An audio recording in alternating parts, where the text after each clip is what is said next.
Hi everyone, welcome back. Today we'll be making this super cute star garland. I'll be showing you how to make your own air clay from ingredients you probably already have at home and how to turn your clay into a cute garland for home decor. For the full list of supplies I used, visit the link in the description section. To make your clay, start by adding 1 cup of baking soda and 1/4 cup of cornstarch into your pot. Then add 3/4 cup of cool water and set your pot on the burner. Turn it on high and mix consistently until it starts boiling.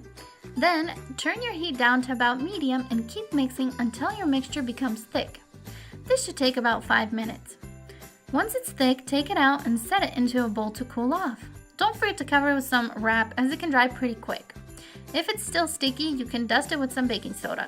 This stuff is amazingly soft and so fluffy, it's almost like slime but doughy. Okay. To make your stars, flour your surface with baking soda and set your ball of clay on top. Then use your rolling pin to flatten it.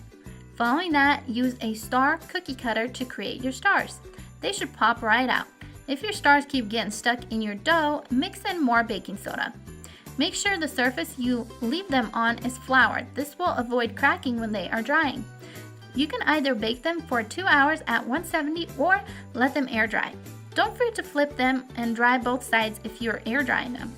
To make your garland, you can either hot glue the stars to some twine, make sure you glue the twine to the top of your stars, or you can wrap them in some fine wire, leaving gaps in between for a cute star garland. That's it. I hope this was helpful. You can use this air clay recipe for so many projects like kids' Play-Doh, ornaments, handprints, and more. Okay, thank you for tuning in. Give me a thumbs up if you like this video, and don't forget to subscribe if you're new. Merry Christmas, everyone. I'll see you guys next week. Bye.